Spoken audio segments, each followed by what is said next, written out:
Chapter 7. Jake and the doctors walked down the hallway a few minutes later. Dr. McAllister and Dr. Wang politely dismissed themselves and disappeared through a door labeled Restricted Access Gamma Wing. Dr. Meyer Brandis and Jake turned toward the greenhouse. They paused while she fished in her pocket for her key card. "What's in Gamma Wing?" Jake asked. "The answer to that question," Dr. Meyer Brandis replied, "requires an alpha priority clearance. Think of it as our lab. We do all of our own research and testing on site." Jake nodded. He asked, "How is it Oliver's cured?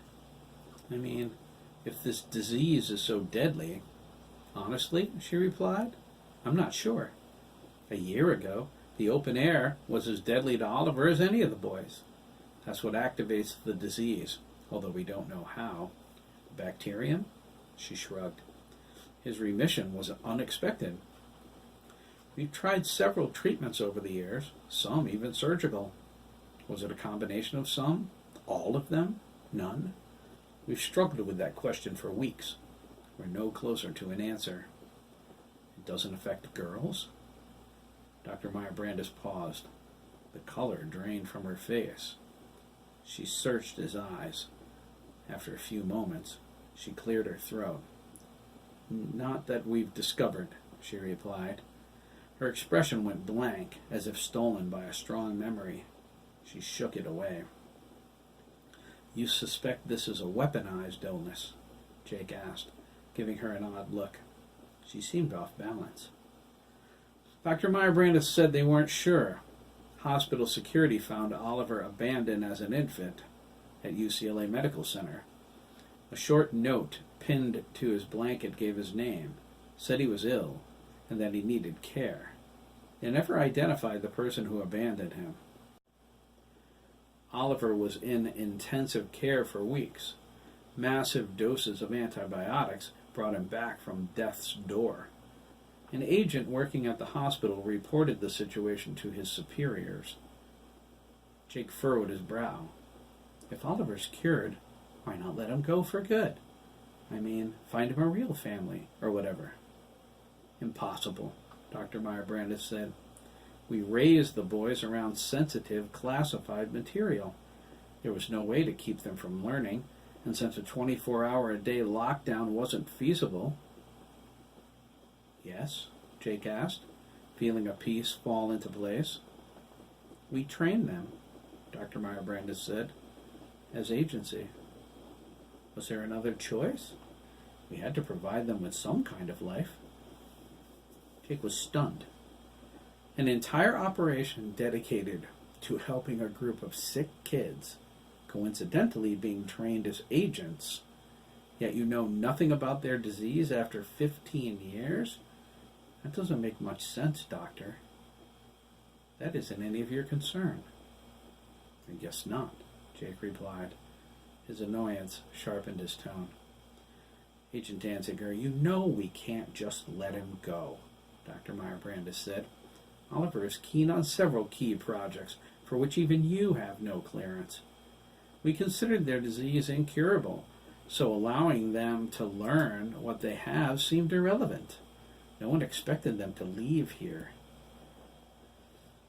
We raised Oliver and his pack brothers as agents of the U.S. government. It's impossible for them to unlearn what they've known all their lives." "Pack brothers?"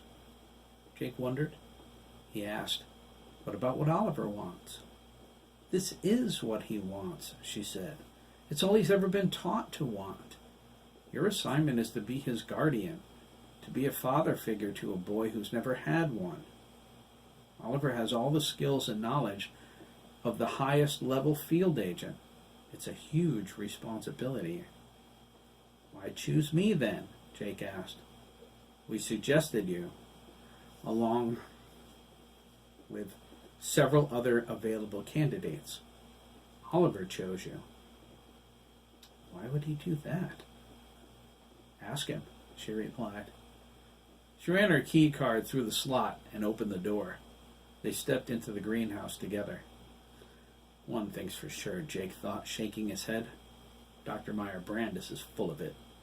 In an occupation involving the ability to lie convincingly, she sorrowfully lacks aptitude. A mystery disease? Whatever. That's not her field. She's a genetic engineer. What would they need a computer expert like McAllister for? Or a cyberneticist like Wang? Still, Lieutenant Ryan was convincing enough. Is it possible he doesn't know what's going on here? That would be hard to believe, unless he's in on it. A facility in the mountains training children to be agency? Unethical, at least. He wondered, did Oliver choose me as his guardian, or is that just another lie? Jake itched the scar on his arm and decided he didn't care. Whatever Dr. Meyer-Brandis was up to, she was authorized to do it. Poking around into classified agency business could prove detrimental to his life. She was no stranger to sanction authority. What do you think? Dr. Meyer-Brandis asked about the greenhouse. She wore a forced smile. Impressive, Jake nodded, remaining outwardly indifferent. Inside, the entire complex amazed him.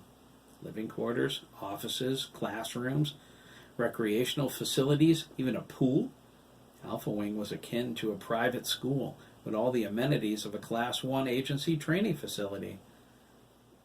It was very like the one he attended in the Caribbean. The greenhouse was even more incredible. It was a Garden of Eden the size of a football field. The environmental controls must be staggeringly sophisticated.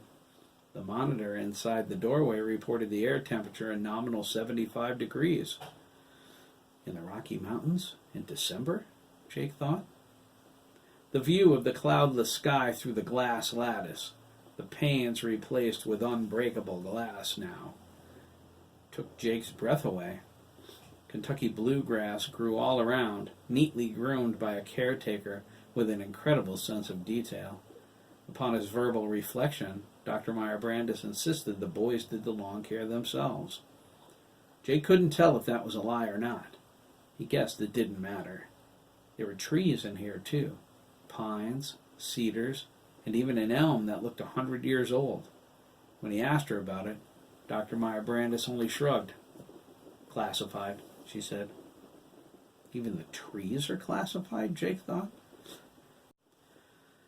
They continued along a cobblestone path. Plaques on the outer walls identified the different wings, all three connected to the greenhouse. Omega Wing? Jake asked, thumb pointing at the plaque. Let me guess. Classified, right? You learned quickly, Dr. Meyer-Brandis replied. Oliver's in the rose garden with his self-defense teacher. I think you'll recognize him, too. They passed the line of bushes trimmed flat on top, standing about Jake's height. Dr. Meyer-Brandis paused where they ended. She pressed her finger to her lips. He stepped around her, watching her face as it filled with awe. Following her gaze, Jake's eyes fell first upon an Asian man he recognized as Chen Lin. He was middle-aged and balding, his remaining hair in a crew cut. His broad shoulders and short stature, Lin was only 5'8", gave him the illusion of being chubby, but he was far from it. Beneath his sweats, he was solid as a rock. Oh yeah, Jake thought, I know Chen Lin. Everybody does. He's the only member of the Chinese secret police to ever publicly denounce his government before defecting to the West. He's lucky to be alive with the price on his head. I always figured he was rooming somewhere with Elvis and Salman Rushdie. Dr. Meyer-Brandis must have recruited him to do what he does best. Chen Lin taught devastating kung fu to the Chinese secret police. He was the best in the world. Jake spotted Oliver. He was wearing his breather unit minus the filter attachments. High-top Reebok sneakers with green detail laid on the grass nearby. Jake watched as Oliver gracefully executed the dance that was Tai Chi. Chen Lin observed him, his expression like stone. Oliver's face was round, his smooth skin almost feminine. He had a light dusting of freckles on his nose, and wore round-rimmed eyeglasses. He stood 5'7" tall, his body perfectly toned like chiseled granite. His Tai Chi executions were flawless. Jake was stunned. Oliver was beautiful. He could think of no other word to describe him. "He is something, isn't he?" Dr. Meyer Brandis asked, crossing her arms. Jake slowly nodded. He whispered, "Where are the other boys?" "Tai Chi in the gym, and then showers," Dr. Meyer Brandis replied. "I wanted Oliver to have the chance to get to know you in private." Lynn suddenly barked a command in Chinese. Oliver switched styles. Jake wasn't versed in kung fu, but he saw enough movies to recognize the technique. He was praying mantis. Dr. Meyer Brandis explained that Chen Lin wasn't Oliver's first martial arts instructor. His training began at age 6. The doctors chose kung fu specifically for its positive effects on the circulatory system. Jake thought, "Sure, Dr. Meyer Brandis. Just a coincidence it's the world's deadliest martial art." "The discipline's good for them," she stated. "Boys need that, you know. They need freedom, too." "They are safe here, Agent Danziger," Dr. Meyer Brandis said. "Our state-of-the-art ventilation system filters out any and all bacteria. Without it, they would only know illness, suffering, and death. Our first concern remains discovering how the disease is transmitted." "And why let Oliver go?" Jake asked. "If he's over it, isn't studying him a priority?" "Don't you think we have?" Dr. Meyer Brandis asked. "We've conducted every possible test. We found nothing." "All the more reason not to let him go," Jake retorted. "She didn't have a choice, Agent Danziger," a voice said.